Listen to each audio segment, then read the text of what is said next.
आज की इस वीडियो में स्टूडेंट्स हम करेंगे क्लास 11th केमिस्ट्री के यूनिट नंबर 7 के तमाम अनसॉल्व्ड और सेल्फ असेसमेंट न्यूमेरिकल्स। तो आइए इस वीडियो को स्टार्ट करते हैं। न्यूमेरिकल नंबर 1 स्टूडेंट्स हमारे पास है 8444 डिग्री से reaction of hydrogen and iodine is performed in a sealed 1 DM cube steel vessel. हमसे कहा है कि हाइड्रोजन और आयोडीन हमारे पास मौजूद है एक क्लोज कंटेनर में जो कि बनी हुई है स्टील की, जिसे आप वेजल भी कह सकते हो, और कंटेनर का या आप कह सकते हो वेजल का हमें वॉल्यूम बताया है 1 डीएम क्यूब। तो हाइड्रोजन और आयोडीन दोनों क्या करते हैं, रिएक्ट करते हैं कितने टेम्परेचर पर, 444 डिग्री सी पर। जैसा कि रिएक्शन हमारे पास यहाँ पर गिवन है कि जब हाइड्रोजन रिएक्ट करेगा आयोडीन के साथ तो बनाएगा हाइड्रोजन आयोडाइड। तो ये हमारा रिवर्सिबल रिएक्शन है। रिवर्सिबल रिएक्शन ऐसे रिएक्शन को कहते हैं जब रिएक्टेंट जिसमें प्रोडक्ट में कन्वर्ट होता है और प्रोडक्ट आपका रिएक्टेंट में भी कन्वर्ट होता है इक्विलिब्रियम पर। आगे स्टूडेंट्स हमें कहा है if equilibrium mixture contains 1 mole of H2, 1 mole of I2 and 7 moles of HI, कि अगर हम इक्विलिब्रियम की बात करें तो इक्विलिब्रियम पर हमारे पास हाइड्रोजन के 1 मोल हैं और आयोडीन के 1 मोल मौजूद है और हाइड्रोजन आयोडाइड के 7 मोल हैं। आगे हमसे कहा है कैलकुलेट इक्विलिब्रियम कांस्टेंट। ए पार्ट में हमें इक्विलिब्रियम कांस्टेंट यानी Kc की वैल्यू मालूम करनी है और बी पार्ट में हमें क्या मालूम करना है, initial concentration of H2 and I2 के इनिशियल कंसंट्रेशन क्या है, इनिशियल अमाउंट क्या थी हाइड्रोजन और आयोडीन की। तो स्टूडेंट्स ये हमारे पास अमाउंट मौजूद है इक्विलिब्रियम पर हाइड्रोजन की, आयोडीन की और हाइड्रोजन आयोडाइड की। और हमें यहाँ पर सबसे पहले इक्विलिब्रियम कांस्टेंट मालूम करना है और फिर हमें इनिशियल कंसंट्रेशन मालूम करनी है हाइड्रोजन और आयोडीन की। यहाँ आंसर भी मैंने मेंशन कर दिए हैं। तो सबसे पहले स्टूडेंट्स हम सॉल्यूशन देख लेते हैं केसी के लिए। तो यहाँ पर हमने रिवर्सिबल रिएक्शन लिखा है H2 + I2 और एरो 2HI। तो मोल्स हमारे पास कितने मौजूद हैं इक्विलिब्रियम पर, हाइड्रोजन का 1 मोल मौजूद है, आयोडीन का भी 1 मोल मौजूद है और हाइड्रोजन आयोडाइड का हमारे पास 7 मोल्स मौजूद हैं। अब स्टूडेंट्स अगर हम इक्विलिब्रियम कंसंट्रेशन निकालें, कंसंट्रेशन हम कहते हैं मोल पर डीएम क्यूब को, यानी गिवन मोल्स को आप डिवाइड कर दो गिवन वॉल्यूम से। क्योंकि वॉल्यूम हमारे पास यहाँ पर 1 डीएम क्यूब मौजूद है, लिहाजा हम 1 को जब डिवाइड करेंगे यानी नंबर ऑफ मोल्स को वॉल्यूम से डिवाइड करेंगे, 1 को 1 से डिवाइड करेंगे तो इक्विलिब्रियम कंसंट्रेशन हमारे पास H2 की आ जाएगी 1। तो आयोडीन के हमारे पास मोल्स मौजूद हैं 1 और वॉल्यूम भी 1 है, 1 को 1 से डिवाइड करेंगे तो हमारे पास 1 ही आ जाएगा। इसी तरीके से अगर हम हाइड्रोजन आयोडाइड की इक्विलिब्रियम कंसंट्रेशन मालूम करें तो हाइड्रोजन आयोडाइड के इक्विलिब्रियम मोल्स हमारे पास हैं 7 और 7 को जब हम वॉल्यूम की वैल्यू जो कि 1 है डिवाइड करेंगे तो हमारे पास इक्विलिब्रियम कंसंट्रेशन आ जाएगी किसकी, हाइड्रोजन आयोडाइड की 7। आगे देख लेते हैं स्टूडेंट्स। तो सबसे पहले स्टूडेंट्स हम Kc की एक्सप्रेशन लिखेंगे। Kc की एक्सप्रेशन किस तरीके से लिखते हैं, Kc के एक्सप्रेशन में सबसे पहले हम लिखते हैं प्रोडक्ट को। तो प्रोडक्ट हमारे पास यहाँ पर हाइड्रोजन आयोडाइड है जिसके 2 मोल्स हैं, तो HI को हम लिखेंगे स्क्वायर ब्रैकेट में और यहाँ पर क्योंकि 2 मोल्स हैं HI के तो नंबर ऑफ मोल्स को हम HI की बना देंगे पावर, तो मैंने लिख दिया HI का होल स्क्वायर। डिवाइड की साइन लगाएंगे, फिर हम रिएक्टेंट्स को लिखेंगे कंसंट्रेशन की फॉर्म में यानी स्क्वायर ब्रैकेट्स की फॉर्म में और साथ में हम इन दोनों को मल्टीप्लाई भी कराएंगे। तो H2 को मैंने लिखा है स्क्वायर ब्रैकेट में और मल्टीप्लाई करा दिया मैंने I2 के साथ। अब स्टूडेंट्स हम क्या करेंगे, इक्विलिब्रियम कंसंट्रेशन जो हमारे पास आई है मोल पर डीएम क्यूब में H2 की 1, I2 की 1 और HI की 7, ये सारी वैल्यूज़ हम यहाँ पर पुट करेंगे। तो HI की कंसंट्रेशन हमारे पास इक्विलिब्रियम पर है 7, तो HI का स्क्वायर है तो मैंने कर दिया 7 का स्क्वायर। डिवाइड की साइन लगाई, H2 की कंसंट्रेशन इक्विलिब्रियम पर है 1 तो H2 की जगह मैंने रख दिया 1 और I2 की कंसंट्रेशन इक्विलिब्रियम पर है 1 तो I2 की जगह मैंने रख दिया 1। इसको सॉल्व करेंगे तो 7 का स्क्वायर होता है 49, 49 को 1 से डिवाइड कराएंगे तो Kc की वैल्यू हमारे पास आ जाएगी 49। और स्टूडेंट्स का यूनिट नहीं आएगा क्योंकि यहाँ पर अगर मैं आपसे कहूँ एक ब्रैकेट का यानी कंसंट्रेशन का यूनिट क्या होता है, मोल पर डीएम क्यूब। यहाँ पर स्क्वायर है, मोल पर डीएम क्यूब का होल स्क्वायर करोगे तो आ जाएगा mole square divide bye DM6। इसी तरीके से H2 का यूनिट होगा मोल पर डीएम क्यूब और I2 का यूनिट भी होगा मोल पर डीएम क्यूब। और मोल पर डीएम क्यूब को जब आप मल्टीप्लाई कराओगे मोल पर डीएम क्यूब से तो हमारे पास वैल्यू आ जाएगी mole square divide bye DM6। तो प्रोडक्ट के अंदर भी mole square divide bye DM6 मौजूद है और हमारे पास रिएक्टेंट में भी मोल स्क्वायर पर DM6 मौजूद है। तो दोनों प्रोडक्ट में और रिएक्टेंट्स वाले मोल स्क्वायर पर डीएम क्यूब आपस में कैंसिल हो जाएंगे, लिहाजा Kc की वैल्यू आ जाएगी 49 और इसका कोई यूनिट नहीं होगा। तो ये हो गया स्टूडेंट्स हमारा फर्स्ट पार्ट का आंसर जिसमें हमें Kc की वैल्यू मालूम करनी थी। अब स्टूडेंट्स हम सेकंड पार्ट देख लेते हैं इस प्रॉब्लम का। तो हमसे कहा था कि इनिशियल कंसंट्रेशन मालूम करें H2 और I2 की।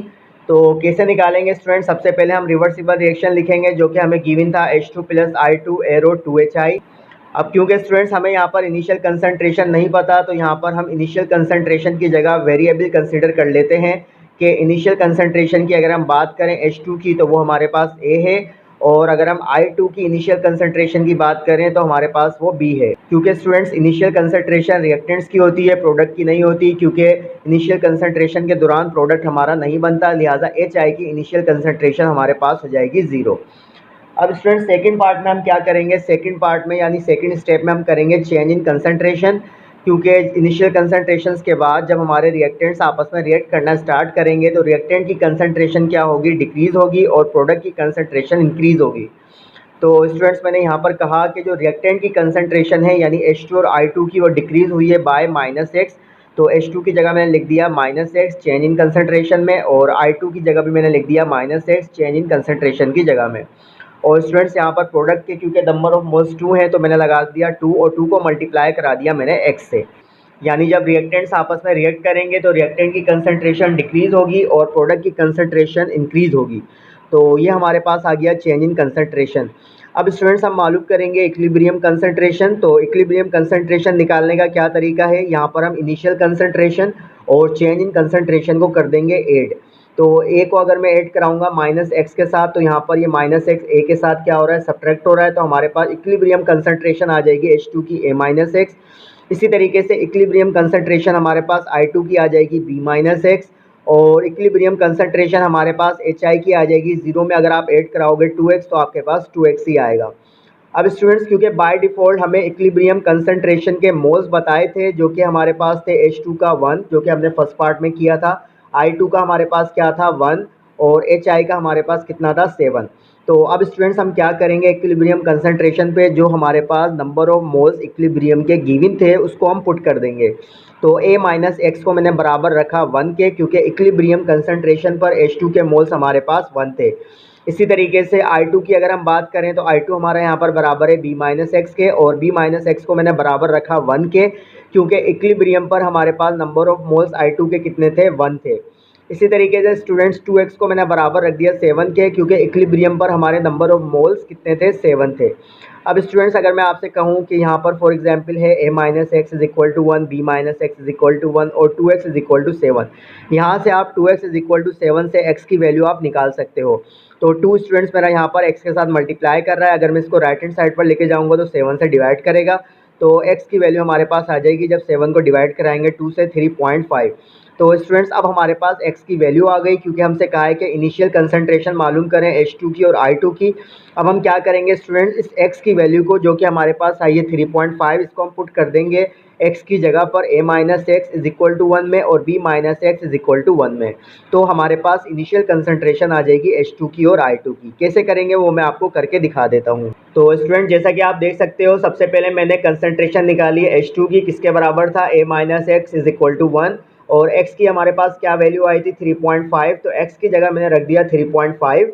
अब स्टूडेंट्स 3.5 यहाँ पर सब्ट्रैक्ट हो रहा है, अगर मैं इसको राइट हैंड साइड पर लेके जाऊँगा तो 1 के साथ ये क्या हो जाएगा? ऐड हो जाएगा।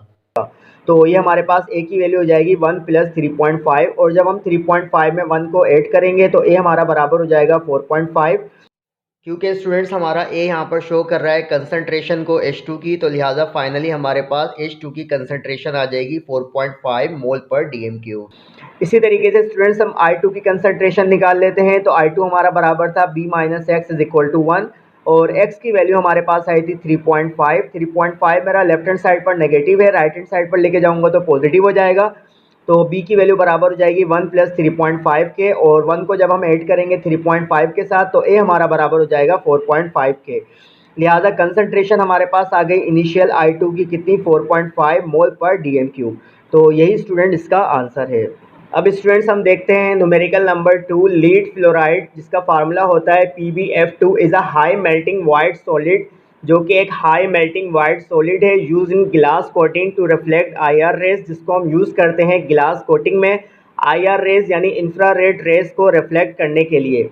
आगे हमसे कहा है its solubility in water at 25 degree C is 0.58 gram पर डीएम क्यूब कि अगर हम लीड फ्लोराइड की सोलिबिलिटी की बात करें पानी में 25 डिग्री सी पर तो वो कितनी है 0.58 ग्राम पर डीएम क्यूब है। और हमसे कहा है कि KSP मालूम करें। और साथ में स्टूडेंट्स हमें लीड का एटॉमिक मास बताया है 207 और फ्लोरीन का एटॉमिक मास बताया है 19, जो कि हम यूज़ करेंगे इस न्यूमेरिकल को सॉल्व करने के लिए। आंसर भी मैंने यहाँ पर लिख दिया है। तो सबसे पहले स्टूडेंट्स हम डेटा बना लेते हैं। डेटा के अंदर सबसे पहले मैंने मॉलिक्यूलर मास निकाला है लीड फ्लोराइड का। मॉलिक्यूलर मास कैसे निकालते हैं आपको आता होगा। लीड की वैल्यू हमारे पास कितनी है यानी एटॉमिक मास कितना है लीड का 207, तो लीड की जगह मैंने रख दिया 207। प्लस की साइन लगाएंगे। फ्लोरीन के हमारे पास यहाँ पर 2 एटम्स हैं, लिहाजा 2 को मल्टीप्लाई करा देंगे फ्लोरीन के एटॉमिक मास से, जो कि कितना गिवन है 19।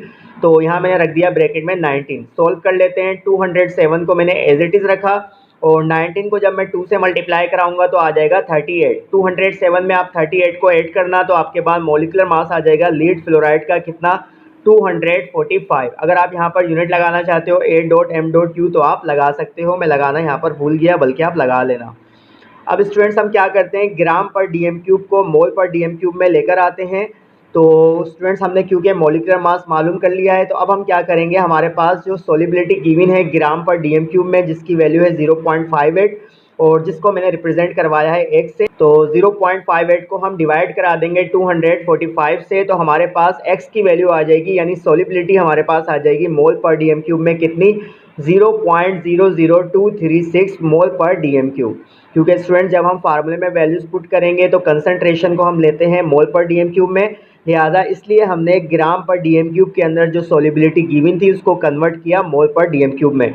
तो आप जहन में बिठा लो कि जब भी आपको सोलिबिलिटी ग्राम पर डीएम क्यूब में गिवन हो और अगर आप उसको मोल पर डीएम क्यूब में कन्वर्ट करना चाहोगे तो आप क्या करोगे, मॉलिक्यूलर मास से डिवाइड करोगे गिवन सोलिबिलिटी को। और हमसे कहा है कि KSP की वैल्यू मालूम करो। अब स्टूडेंट्स हम इसका सॉल्यूशन देख लेते हैं। तो इसको सॉल्व करने के लिए सबसे पहले हम क्या लिखेंगे, लीड फ्लोराइड की आयनिक इक्वेशंस लिखेंगे कि अगर आपका लीड फ्लोराइड को अगर हम ब्रेक करें आयंस की फॉर्म में तो हमारे पास मिलेगा लीड का आयन जो कि है लीड और चार्ज है +2 और साथ में फ्लोरीन का नेगेटिव आयन मिलेगा और बैलेंस करने के लिए हम दोनों साइड्स को रिएक्टेंट्स को प्रोडक्ट को हम F के साथ लगा देंगे 2। सही है स्टूडेंट्स। अब स्टूडेंट्स मैं अगर आपसे कहूँ कि लीड का जो आयन है यानी लीड +2 ये हमारा बराबर है x के, जिसकी अमाउंट हमने यहाँ पर ऊपर कैलकुलेट की है डेटा में, और f के साथ यहाँ पर 2 लगा हुआ है तो मैंने यहाँ पर लिख दिया 2x। अब स्टूडेंट्स हम क्या करेंगे, इस इक्वेशन की मदद से हम KSP यानी सोलिबिलिटी प्रोडक्ट की हम इक्वेशन लिखते हैं। तो KSP हमारा बराबर हो जाएगा, सबसे पहले हम लिखेंगे ब्रैकेट्स के अंदर स्क्वायर ब्रैकेट के अंदर लीड की कंसंट्रेशन यानी लीड और इसका आयन कितना है +2 और सेकंड ब्रैकेट के अंदर हम लिखेंगे फ्लोराइड आयन को और साथ में यहाँ पर फ्लोरीन के साथ 2 था तो 2 को हम बना देंगे पावर। अब स्टूडेंट लीड का पॉजिटिव चार्ज यानी लीड का केटाइन हमारे पास बराबर है x के, तो यहाँ पर मैंने लीड का जो पॉजिटिव आयन है यानी +2 है इसकी जगह मैंने रख दिया x और फ्लोरीन का नेगेटिव आयन हमारे पास बराबर है 2x के और साथ में हमारे पास इसका स्क्वायर है तो मैंने कर दिया 2x का होल स्क्वायर। अब स्टूडेंट्स हम क्या करते हैं इसको सॉल्व कर लेते हैं। तो x को मैंने एज इट इज़ रखा, 2x का होल स्क्वायर बराबर होगा 4x स्क्वायर के और अगर मैं x को मल्टीप्लाई कराऊंगा 4x स्क्वायर के साथ तो मेरे पास वैल्यू आ जाएगी 4x क्यूब।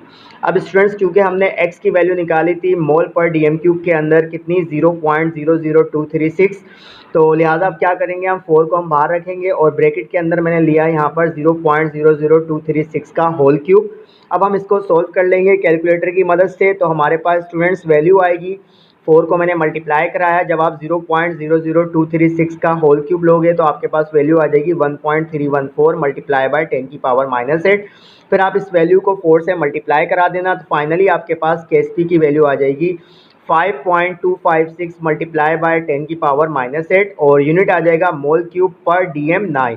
ये यूनिट स्टूडेंट कहाँ से आया, एक हमारे पास x का यूनिट क्या है, सिंगल x का यूनिट हमारे पास है मोल पर डीएम क्यूब, लेकिन यहाँ पर x का क्यूब है तो हमारे पास यूनिट क्या आ जाएगा मोल क्यूब पर DM9। तो ये स्टूडेंट्स हमारे पास आंसर आ गया न्यूमेरिकल नंबर 2 का। अब स्टूडेंट्स हम देख लेते हैं problem number 3। A solution of calcium carbonate is prepared by mixing 200 centimetre cube of 2.4 multiply by 10 की power -4 m calcium nitrate and 300 centimetre cube of 4.5 multiply by 10 की पावर -2 MK2CO3। अब students का क्या मतलब है, हमसे कहा है कि हमारे पास जो सॉल्यूशन है कैल्शियम कार्बोनेट का उसको तैयार किया जाता है, यानी एक हमारे पास कोई केमिकल रिएक्शन हो रहा है जिसमें हमारे पास कैल्शियम कार्बोनेट हमें मिलेगा प्रोडक्ट में। और कैसे मिलेगा, कौन से रिएक्टेंट्स मौजूद हैं, कैल्शियम नाइट्रेट, जैसा कि देख सकते हो आप यहाँ पर मैंने रिएक्शन बताया है कि जब कैल्शियम नाइट्रेट हमारा रिएक्ट करेगा किसके साथ, पोटेशियम कार्बोनेट के साथ, तो हमें क्या मिलेगा, कैल्शियम कार्बोनेट मिलेगा और साथ में पोटेशियम नाइट्रेट भी मिलेगा। तो यहाँ पर स्टूडेंट्स हमें कैल्शियम नाइट्रेट की और पोटेशियम कार्बोनेट की मोलरिटी भी बताई है और साथ में वॉल्यूम भी बताया है। और आगे हमसे कहा है will calcium carbonate precipitates upon cooling to 25 degree C if KSP of calcium carbonate at 25 degree C is 3.8 multiply by 10 raise to the power -9। हमसे पूछा है कि कैल्शियम कार्बोनेट के प्रिसिपिटेट्स ठंडा करने पर बनेंगे या नहीं बनेंगे, और साथ में KSP की वैल्यू बताई है कैल्शियम कार्बोनेट के लिए 25 डिग्री सी पर, जो कि है 3.8 मल्टीप्लाई बाय 10 की पावर -9। तो क्या करते हैं स्टूडेंट्स, प्रॉब्लम को सॉल्व करने के लिए सबसे पहले हम डेटा बना लेते हैं। तो स्टूडेंट्स क्योंकि यहाँ पर हमारे पास दो वॉल्यूम गिवन है कैल्शियम नाइट्रेट का और पोटेशियम कार्बोनेट का, और साथ में मोलरिटी भी दो गिवन है। तो सबसे पहले स्टूडेंट्स मैंने V1 लिया है किसके लिए, कैल्शियम नाइट्रेट के लिए, और V1 हमारे पास कितना है, यानी कैल्शियम नाइट्रेट का वॉल्यूम हमारे पास कितना गिवन है, 200 सेंटीमीटर क्यूब। इसी तरीके से V2 स्टूडेंट्स हमारा रिप्रेजेंट कर रहा है पोटेशियम कार्बोनेट के वॉल्यूम को, कितनी वैल्यू है, 300 सेंटीमीटर क्यूब। M1 स्टूडेंट्स हमारा यहाँ पर शो कर रहा है मोलरिटी किसकी, कैल्शियम नाइट्रेट की, कितनी है, 2.4 मल्टीप्लाई बाय 10 की पावर -4 M। और M2 हमारा यहाँ पर शो कर रहा है मोलरिटी पोटेशियम कार्बोनेट की, कितनी है, 4.5 मल्टीप्लाई बाय 10 की पावर -2 M। और साथ में स्टूडेंट्स क्योंकि आगे जो हम फार्मूला यूज़ करेंगे उसमें हम टोटल वॉल्यूम यूज़ करना पड़ेगा, तो V1 और V2 को हम ऐड कर देते हैं। तो टोटल वॉल्यूम मैंने रिप्रेजेंट कराया है V से, और किसके बराबर है, V1 प्लस V2 के। V1 की वैल्यू हम पुट करेंगे 200 और V2 की वैल्यू हमारे पास कितनी है, 300। तो 200 में जब आप 300 ऐड करोगे तो आपके पास टोटल वॉल्यूम आ जाएगा 500 सेंटीमीटर क्यूब, यानी मिक्सचर का जो टोटल वॉल्यूम है वो कितना है, 500 सेंटीमीटर क्यूब। और स्टूडेंट्स KSP की वैल्यू हमें बताई है कैल्शियम कार्बोनेट के लिए कितनी है, 3.8 मल्टीप्लाई बाय 10 की पावर -9। और हमसे पूछा है कि कैल्शियम कार्बोनेट के प्रिसिपिटेट्स बनेंगे या नहीं बनेंगे, जो कि हमें मालूम करना है। अब स्टूडेंट्स हम इसका सॉल्यूशन देख लेते हैं। तो सबसे पहले स्टूडेंट्स हम कैल्शियम कार्बोनेट्स को लिखेंगे आयंस की फॉर्म में। तो कैल्शियम कार्बोनेट्स को जब हम आयंस की फॉर्म में ब्रेक करेंगे तो हमें मिलेगा कैल्शियम का +2 आयन और साथ में कार्बोनेट का -2 आयन। तो KSP की एक्सप्रेशन लिख लेते हैं इस रिएक्शन के लिए। तो KSP हमारा क्या होता है, प्रोडक्ट ऑफ आयनिक कंसंट्रेशन। तो स्क्वायर ब्रैकेट के अंदर सबसे पहले हमने लिखा कैल्शियम का +2 आयन, और हमने सेकंड ब्रैकेट में हमने लिखा कार्बोनेट का -2 नेगेटिव आयन। अब स्टूडेंट्स हम क्या करेंगे, कैल्शियम की और कार्बोनेट की कंसंट्रेशन मालूम करेंगे गिवन वॉल्यूम और मोलरिटी की मदद से। तो सबसे पहले स्टूडेंट्स यहाँ पर मैंने स्क्वायर ब्रैकेट के अंदर लिखा है कैल्शियम का +2 आयन। इसको मालूम करने का फार्मूला क्या है कि हमारे पास V1 की जो वैल्यू थी उसको आप डिवाइड कराओ टोटल वॉल्यूम की वैल्यू से और मल्टीप्लाई करा दो M1 की वैल्यू से। तो V1 की वैल्यू स्टूडेंट्स हमारे पास कितनी थी, 200, डिवाइड कराएंगे टोटल वॉल्यूम हमने कितना निकाला था डेटा में, 500, और मल्टीप्लाई करा देंगे M1 की वैल्यू हमारे पास कितनी थी, 2.4 मल्टीप्लाई बाय 10 की पावर -4। कैलकुलेटर की मदद से आप इसको सॉल्व करना, तो आपके पास कंसंट्रेशन आ जाएगी Ca+2 आयन की कितनी, 9.6 मल्टीप्लाई बाय 10 की पावर -5 मोल पर DM3। इसी तरीके से स्टूडेंट्स हम कार्बोनेट की कंसंट्रेशन मालूम करेंगे। तो उसके लिए हम फार्मूला क्या यूज़ करेंगे, सिंपल V1 की जगह आप रख देना V2, बाकी सेम है। तो V2 डिवाइड करेगा V से और मल्टीप्लाई कराएगा M2 से। अब स्टूडेंट्स हम V2 की, V की और M2 की वैल्यूज पुट कर देते हैं। V2 की वैल्यू कितनी थी, 300, और V की वैल्यू कितनी थी, 500, और M2 की वैल्यू कितनी थी, 4.5 मल्टीप्लाई बाय 10 की पावर -2। कैलकुलेटर की मदद से आप इसको सोल्व करना, तो आपके पास कार्बोनेट की कंसंट्रेशन आ जाएगी 0.027 मोल पर DM3। अब स्टूडेंट्स हम क्या करते हैं, Ca+2 आयन की कंसंट्रेशन की वैल्यू और कार्बोनेट -2 आयन की कंसंट्रेशन की वैल्यू हम पुट कर देते हैं KSP की इक्वेशन में। तो Ca+2 की जगह मैंने पुट किया यहाँ पर 9.6 मल्टीप्लाई बाय 10 की पावर -5, और कार्बोनेट आयन की जगह मैंने वैल्यू पुट की जो कि आई है 0.027। इन दोनों वैल्यूज़ को हम क्या करते हैं, मल्टीप्लाई करा देते हैं। तो हमारे पास KSP की वैल्यू आ जाएगी 2.59 मल्टीप्लाई बाय 10 की पावर -6, और यूनिट्स स्टूडेंट साथ में हमारे पास आ जाएगा mole square divide bye DM6, क्योंकि एक ब्रैकेट का यूनिट है मोल पर DM3। तो मोल पर DM3 को जब आप मोल पर DM3 से मल्टीप्लाई कराओगे तो आपके पास यूनिट आ जाएगा मोल स्क्वायर पर DM6। अब स्टूडेंट्स हमें एक KSP गिवन था और एक KSP हमने निकाला है। अब हम दोनों को कंपेयर करा देते हैं। तो given KSP of calcium carbonate जिसकी वैल्यू थी 3.8 मल्टीप्लाई बाय 10 की पावर -9, इसकी वैल्यू क्या है? गिवन KSP की छोटी है हमारी कैलकुलेटेड KSP की वैल्यू से, और कैलकुलेटेड KSP कितना आया हमारे पास? 2.59 मल्टीप्लाई बाय 10 की पावर -6, यानी जो कैलकुलेटेड KSP है वो हमारा ज़्यादा है और गिवन KSP हमारा कम है, आप ऐसे कह सकते हो। लिहाजा कैल्शियम कार्बोनेट के प्रेसिपिटेट्स बनेंगे। तो यही स्टूडेंट इसका आंसर है। अब स्टूडेंट्स हम देख लेते हैं numerical number 4, hydrogen iodide is a colourless gas prepared by reacting H2 and I2। हमसे कहा है कि हाइड्रोजन आयोडाइड एक कलरलेस गैस है जिसको तैयार किया जाता है जब H2 हमारा रिएक्ट करेगा किसके साथ? I2 के साथ। जैसा कि रिएक्शन में हमारे पास गिवन है H2 को जब हम रिएक्ट करवाएंगे I2 के साथ तो हमें मिलेंगे 2 मोल्स किसके? HI के। आगे स्टूडेंट्स हमसे कहा है in an equilibrium study of above reaction 1.2 moles of H2 and 1.2 moles of I2 were injected in an evacuated 1000 centimetre cube sealed flask and start the reactions to occur at 440 degree C until the equilibrium is formed. तो हमसे कहा है कि equilibrium study जब की गई इस reaction की जो कि ऊपर गिवन है, तो हमारे पास इनिशियली जो नंबर ऑफ मोल्स मौजूद थे हाइड्रोजन के और आयोडीन के वो कितने थे? 1.2, और वॉल्यूम कितना था फ्लास्क का यानी कंटेनर का? 1000 सेंटीमीटर क्यूब, और टेम्परेचर कितना था? 440 डिग्री C जब हमारा इक्विलिब्रियम अचीव हुआ। आगे क्या कहा है देख लेते हैं। If Kc for this reaction is 49, कि अगर हम Kc की बात करें इस रिएक्शन का जो Kc है हमारे पास कितना है? 49 है। Calculate the equilibrium concentration of H2, I2 and HI। अब हमें क्या करना है? इक्विलिब्रियम कंसंट्रेशन मालूम करनी है H2 की, I2 की और HI की। आंसर भी मैंने यहाँ पर लिख दिया है। हमें इनिशियल कंसंट्रेशन बताइए H2 की, I2 की, और साथ में Kc की वैल्यू भी बताइए, और हमसे कहा है कि इक्विलिब्रियम कंसंट्रेशन मालूम करें H2 की, I2 की और HI की। तो सबसे पहले स्टूडेंट्स मैंने यहाँ पर आसान सा एक डेटा बना लिया। वॉल्यूम हमें गिवन है सेंटीमीटर क्यूब में, लेकिन आपको पता होगा कि वॉल्यूम का जो यूनिट है यहाँ पर हम यूज़ करते हैं DM क्यूब। तो 1000 सेंटीमीटर क्यूब हमारा बेसिकली बराबर होता है 1 DM क्यूब के। और इनिशियल कंसंट्रेशन हमारे पास H2 की कितनी गिवन है? 1.2 मोल पर DM क्यूब, और इनिशियल कंसंट्रेशन हमारे पास I2 की कितनी गिवन है? 1.2 मोल पर DM क्यूब, और Kc की वैल्यू हमारे पास कितनी गिवन है? 49। और हमें क्या मालूम करना है स्टूडेंट्स? हमें मालूम करनी है कंसंट्रेशन H2 की, I2 की और HI की इक्विलिब्रियम पर। तो अब स्टूडेंट्स हम इसका सॉल्यूशन देख लेते हैं। सबसे पहले हम रिवर्सिबल रिएक्शन लिखेंगे जो कि हमारे पास मौजूद था H2 plus I2 arrow 2HI। Initial concentration हमारे पास कितनी मौजूद है H2 की और I2 की? 1.2, तो यहाँ पर मैंने लिख दिया 1.2 H2 की जगह, और I2 की जगह भी मैंने लिख दिया 1.2, क्योंकि इनिशियल कंसंट्रेशन हमारे पास HI की 0 होगी, तो लिहाजा HI की जगह मैंने लिख दिया 0। अब स्टूडेंट चेंज इन कंसंट्रेशन कितना आएगा? क्योंकि जब रिएक्टेंट्स आपस में रिएक्ट करना स्टार्ट करेंगे तो रिएक्टेंट की क्वांटिटी डिक्रीज होगी और प्रोडक्ट की बढ़ेगी। तो मैंने यहाँ पर कहा कि चेंज इन कंसंट्रेशन H2 और I2 के अंदर आएगा -x, यानी I2 और H2 की कंसंट्रेशन डिक्रीज होगी बाय -x, और HI के साथ यहाँ पर 2 लिखा हुआ है, तो इसका मतलब HI की कंसंट्रेशन इंक्रीज होगी बाय 2। अब स्टूडेंट इक्विलिब्रियम कंसंट्रेशन क्या होगी? इक्विलिब्रियम कंसंट्रेशन निकालने का तरीका ये है कि इनिशियल कंसंट्रेशन और चेंज इन कंसंट्रेशन की वैल्यूज़ को आप क्या करो? ऐड कर दो। तो 1.2 के अंदर हम ऐड करेंगे -x, तो हमारे पास इक्विलिब्रियम कंसंट्रेशन आ जाएगी H2 की और I2 की 1.2 -x, क्योंकि इनिशियल कंसंट्रेशन H2 और I2 की दोनों की सेम है। तो इक्विलिब्रियम कंसंट्रेशन हमारे पास H2 और I2 की आ जाएगी 1.2 -x और 1.2 -x।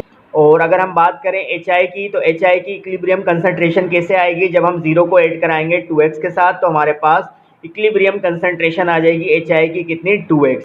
अब स्टूडेंट्स हम क्या करेंगे? Kc की एक्सप्रेशन लिखेंगे। किस तरह से लिखते हैं? सबसे पहले हम लिखते हैं प्रोडक्ट को। तो प्रोडक्ट हमारे पास यहाँ पर है HI, और HI के साथ नंबर ऑफ मोल्स 2 हैं, तो HI को हम लिखेंगे स्क्वायर ब्रैकेट में और उसकी पावर बना देंगे हम 2, और डिवाइड की साइन लगाएंगे। और रिएक्टेंट्स के अंदर हमारे पास मौजूद है H2 और I2, तो H2 को हम लिखेंगे स्क्वायर ब्रैकेट में और I2 को भी हम लिखेंगे स्क्वायर ब्रैकेट में। अब स्टूडेंट्स हम क्या करते हैं? इक्विलिब्रियम कंसंट्रेशन के ऊपर जो हमारे पास H2 की, I2 की और HI की वैल्यूज़ मौजूद है उसको हम पुट कर देते हैं। तो HI की वैल्यू हमारे पास मौजूद है 2x, तो यहाँ पर HI का स्क्वायर है तो मैंने कर दिया 2x का होल स्क्वायर। डिवाइड की साइन लगाई। H2 और I2 की कंसंट्रेशन इक्विलिब्रियम पर हमारे पास सेम है जो कि है 1.2 -x, तो H2 की जगह मैंने लिखा 1.2 -x और I2 की जगह भी मैंने लिखा 1.2 -x। अब स्टूडेंट्स हमने क्या किया, Kc की वैल्यू हमारे पास मौजूद थी 49, तो Kc की जगह हमने रख दिया 49, इक्वल की साइन लगाई और 2x का होल स्क्वायर है तो मैंने लिख दिया 2x का होल स्क्वायर, और 1.2 माइनस एक्स को जब आप मल्टीप्लाई कराओगे 1.2 माइनस एक्स से तो ये भी हमारा होल स्क्वायर बन जाएगा। तो हमारे पास वैल्यू आ गई 1.2 माइनस एक्स का होल स्क्वायर। अब स्टूडेंट्स क्योंकि यहाँ से हमें x की वैल्यू निकालनी है तो स्क्वायर को हमने ख़त्म करना पड़ेगा, तो स्क्वायर को ख़त्म करने के लिए हम क्या करेंगे, स्क्वायरिंग बोथ साइड। तो स्क्वायरिंग बोथ साइड्स करेंगे तो 49 का मैंने किया स्क्वायर रूट और साथ में मैंने स्क्वायर रूट किया 2x का whole square divide by 1.2 minus x का होल स्क्वायर। तो स्क्वायर से स्क्वायर रूट दोनों तरफ कैंसिल हो जाएगा, तो 49 का स्क्वायर रूट हमारे पास आएगा 7 और स्क्वायर से स्क्वायर रूट कैंसिल हो गया तो हमारे पास वैल्यू आ गई राइट हैंड साइड पर 2x divide by 1.2 minus x. अब स्टूडेंट 1.2 माइनस एक्स यहाँ पर डिवाइड कर रहा है, अगर हम इसको लेके जाएंगे लेफ्ट हैंड साइड पर तो 7 से क्या होगा, मल्टीप्लाई होगा। तो 7 को हम मल्टीप्लाई करा देते हैं 1.2 माइनस एक्स से और इक्वल के बराबर में यहाँ पर आ जाएगा हमारे पास 2x जो कि हमारे पास मौजूद था राइट हैंड साइड पर। तो 7 को सबसे पहले हम मल्टीप्लाई कराते हैं 1.2 से तो हमारे पास वैल्यू आएगी 8.4, माइनस की साइन लगाएंगे और 7 को हम मल्टीप्लाई कराएंगे जब माइनस एक्स से तो हमारे पास वैल्यू आएगी -7x, इक्वल की साइन लगाएंगे 2x को हम एज इट इज रख देंगे। अब -7x स्टूडेंट्स हमारे पास यहाँ पर नेगेटिव है लेफ्ट हैंड साइड पर, राइट हैंड साइड पर लेके जाएंगे तो 2x के साथ जाकर पॉजिटिव हो जाएगा। तो 8.4 हमारा बराबर हो जाएगा 2x प्लस 7x। तो 7x में 2x ऐड करेंगे तो हमारे पास वैल्यू आएगी 9x। 9 हमारा यहाँ पर मल्टीप्लाई हो रहा है और अगर हम इसको लेके जाएंगे कहाँ पर, राइट हैंड साइड पर, या इसको हम पहले अरेंज करके लिख लेते हैं, 9x बराबर हो जाएगा 8.4 के। तो अब हम क्या करते हैं, 9 हमारा यहाँ पर लेफ्ट हैंड साइड पर x से मल्टीप्लाई हो रहा है, अगर हम इसको राइट हैंड साइड पर लेके जाएंगे तो 8.4 से डिवाइड होगा और फाइनली जब हम 8.4 को डिवाइड कराएंगे 9 से तो हमारे पास x की वैल्यू आ जाएगी 0.933। अब स्टूडेंट्स क्योंकि हमसे कहा था कि इक्विलिब्रियम पर कंसंट्रेशन मालूम करें H2 की, I2 की और HI की, और इक्विलिब्रियम पर H2 और I2 की वैल्यू हमारे पास थी 1.2 माइनस एक्स और x की यहाँ पर जो वैल्यू आई है वो हम यहाँ पर पुट करेंगे तो हमारे पास कंसंट्रेशन आ जाएगी H2 और I2 की। और इसी तरह से यहाँ पर HI की वैल्यू इक्विलिब्रियम कंसंट्रेशन पे मौजूद थी 2x, x की वैल्यू हम यहाँ भी पुट करेंगे तो HI की कंसंट्रेशन आ जाएगी।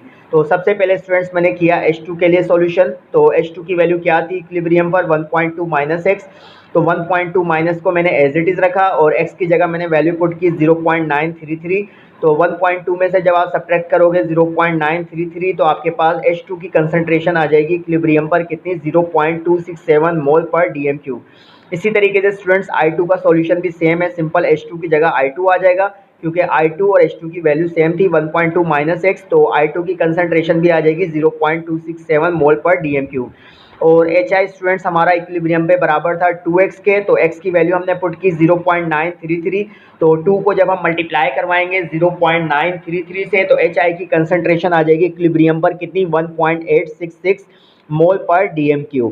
तो यही स्टूडेंट्स का आंसर है। हम देख लेते हैं सेल्फ असेसमेंट का numerical number 1, the reaction of methane with hydrogen sulphide gives carbon disulphide. इसका मतलब स्टूडेंट्स ये है कि जब हम मीथेन को यानी CH4 को जब हम रिएक्ट करवाएंगे हाइड्रोजन सल्फाइड के साथ यानी H2S के साथ तो हमें क्या मिलेगा, हमें मिलेगा कार्बन डाइसल्फाइड और साथ में हाइड्रोजन गैस। आगे हमसे कहा है if Kc for the reaction at 727 degree C is 4.2 multiply by 10 raise to the power -3 के अगर Kc की वैल्यू इस रिएक्शन के लिए क्या है 4.2 मल्टीप्लाई बाय 10 की पावर -3, तो हमसे कहा है कि कैलकुलेट करें Kp हमें मालूम करना है। तो डेटा बना लेते हैं स्टूडेंट्स, यहाँ पर Kc की वैल्यू हमारे पास मौजूद है 4.2 मल्टीप्लाई बाय 10 की पावर -3 और इस प्रॉब्लम को सॉल्व करने के लिए स्टूडेंट्स जो फार्मूला हम यूज करेंगे उसमें R आएगा, T आएगा और डेल्टा N आएगा, लिहाजा मैंने R की, T की और डेल्टा N की वैल्यूज यहाँ पर डेटा में लिख दी हैं। तो R स्टूडेंट्स हमारा शो करता है जनरल गैस कांस्टेंट को जो कि हमारे पास होता है 0.0821 atm dm³ पर मोल पर केल्विन, atm dm³ पर मोल पर केल्विन इसका यूनिट है। और टेम्परेचर स्टूडेंट्स हमारे पास डिग्री सी में मौजूद था 727 क्योंकि हम बात कर रहे हैं गैसेस की और गैसेस का टेम्परेचर होता है केल्विन में, तो लिहाजा हम क्या करेंगे डिग्री सी की वैल्यू में हम ऐड कर देंगे 273। तो डिग्री सी की वैल्यू हमारे पास क्या है 727, तो 727 में हम ऐड करेंगे 273 तो हमारे पास टेम्परेचर आ जाएगा 1000 केल्विन। और डेल्टा एन स्टूडेंट्स हमारे पास बराबर होता है sum of moles of product minus sum of moles of reactant. तो इस रिएक्शन की अगर हम बात करें स्टूडेंट्स, अगर मैं आपसे कहूँ प्रोडक्ट के टोटल नंबर ऑफ मोल्स कितने हैं, CH2 का 1 मोल है और हाइड्रोजन के 4 मोल हैं, तो टोटल मोल कितने हो जाएंगे 5। तो सम ऑफ मोल्स ऑफ प्रोडक्ट की जगह मैंने लिख दिया 5, माइनस की साइन लगाएंगे। और अब हम बात कर लेते हैं टोटल मोल्स रिएक्टेंट्स के कितने हैं। CH4 का 1 मोल है और H2S का 2 मोल है, तो 2 में हम 1 ऐड करेंगे तो हमारे पास टोटल नंबर ऑफ मोल्स आ जाएंगे रिएक्टेंट के कितने 3। तो 5 में से 3 निकालेंगे तो डेल्टा N की वैल्यू हमारे पास आ जाएगी 2 मोल। Kp हमें मालूम करना है। अब स्टूडेंट्स हम इसका सॉल्यूशन देख लेते हैं। इस न्यूमेरिकल को सॉल्व करने के लिए हम फार्मूला यूज करेंगे Kp is equal to Kc bracket में RT की whole power delta N। Values put कर देते हैं। Kp इज इक्वल टू की साइन को हमने एज इट इज लिखा, Kc की वैल्यू पुट करेंगे 4.2 मल्टीप्लाई बाय 10 की पावर -3, मल्टीप्लाई की साइन लगाएंगे, ब्रैकेट लगाएंगे। R की वैल्यू पुट करेंगे 0.0821, मल्टीप्लाई की साइन लगाएंगे और T की वैल्यू हमारे पास केल्विन में कितनी आई थी 1000 और कर देंगे होल स्क्वायर, क्योंकि डेल्टा N की वैल्यू कितनी है 2, तो लिहाजा हमने कर दिया होल और पावर आ गई 2। तो Kp इज इक्वल टू की साइन को एज इट इज लिखेंगे, 4.2 मल्टीप्लाई बाय 10 की पावर -3 को भी हम एज इट इज लिखेंगे, 0.0821 को हम मल्टीप्लाई कराएंगे 1000 से, तो हमारे पास वैल्यू आएगी 82.1 का होल स्क्वायर। 82.1 का होल स्क्वायर स्टूडेंट्स हमारे पास बराबर होगा 6740.41 और इसको हम मल्टीप्लाई करा देंगे 4.2 मल्टीप्लाई बाय 10 की पावर -3 से, तो फाइनली Kp की वैल्यू हमारे पास आ जाएगी 28.30। तो यही स्टूडेंट्स का आंसर है। अब स्टूडेंट्स हम देख लेते हैं सेल्फ असेसमेंट का सेकंड न्यूमेरिकल, जो कि हमारे पास है फॉर द रिएक्शन। एक रिवर्सिबल रिएक्शन गिवन है जिसमें PCl5 हमारा कन्वर्ट हो रहा है PCl3 और Cl2 में, और डेल्टा H की वैल्यू पॉजिटिव है, इसका मतलब ये हमारा एंडोथर्मिक रिएक्शन है। आगे हमसे कहा है predict the direction when following stresses are applied. हमें डायरेक्शन मालूम करनी है रिएक्शन की, कि रिएक्शन की डायरेक्शन क्या होगी अगर फॉलोइंग स्ट्रेस अप्लाई करते हैं, यानी प्रेशर को अगर हम इंक्रीज कर दें या टेम्परेचर को डिक्रीज कर दें या PCl5 की क्वांटिटी को बढ़ा दें। तो सबसे पहले स्टूडेंट्स हम देख लेते हैं प्रेशर के लिहाज से कि अगर हम प्रेशर को इंक्रीज करेंगे इस रिवर्सिबल रिएक्शन की तो क्या होगा। तो when the pressure is increase then the equilibrium tries to decrease the pressure. तो जब हम प्रेशर को बढ़ाने की कोशिश करेंगे स्टूडेंट्स, तो ली चैटेलियर प्रिंसिपल के मुताबिक इक्विलिब्रियम क्या करेगा, प्रेशर को डिक्रीज करने की कोशिश करेगा bye shifting the reaction in backward direction, और रिएक्शन की डायरेक्शन क्या होगी बैकवर्ड हो जाएगी, यानी ज्यादा से ज्यादा PCl5 हमारा प्रोड्यूस होगा। अब स्टूडेंट्स हम बात कर लेते हैं सेकंड स्ट्रेस की, जो कि हमारे पास है कि अगर हम टेम्परेचर को डिक्रीज करेंगे तो क्या होगा। तो when the temperature is decrease then equilibrium tries to increase the temperature. अगर हम टेम्परेचर को डिक्रीज करने की कोशिश करेंगे तो इक्विलिब्रियम क्या करेगा, ली चैटेलियर प्रिंसिपल के मुताबिक टेम्परेचर को बढ़ाने की कोशिश करेगा bye shifting the reaction in the backward direction, और इस वक्त भी रिएक्शन की जो डायरेक्शन है वो बैकवर्ड होगी, यानी ज्यादा से ज्यादा हमारा PCl5 बनेगा। और सेकंड स्टेट स्टूडेंट हमारे पास क्या है कि अगर हम PCl5 की क्वांटिटी को बढ़ा दें तो इक्विलिब्रियम इसका क्या करेगा, इसका अपोज करेगा। ली चैटेलियर प्रिंसिपल के मुताबिक इक्विलिब्रियम PCl5 की क्वांटिटी को कम करने की कोशिश करेगा और रिएक्शन की डायरेक्शन क्या हो जाएगी, फॉरवर्ड हो जाएगी। तो यही बात मैंने यहाँ पर लिखी है, when more PCl5 is added then equilibrium tries to decrease the PCl5 by shifting the reaction in forward direction। कि अगर हम PCl5 को बढ़ाने की कोशिश करेंगे तो इक्विलिब्रियम क्या करेगा, PCl5 की क्वांटिटी को डिक्रीज करने की कोशिश करेगा और रिएक्शन की डायरेक्शन हो जाएगी फॉरवर्ड, यानी ज्यादा से ज्यादा PCl3 और Cl2 गैस हमारी प्रोड्यूस होगी। तो स्टूडेंट्स इस यूनिट के अंदर जितने भी अनसोल्व्ड न्यूमेरिकल्स थे और सेल्फ असेसमेंट के न्यूमेरिकल्स थे वो सारे के सारे हमने कर लिए। आज की इस वीडियो में हम इतना ही रखते हैं, फिर मिलेंगे। अल्लाह हाफिज।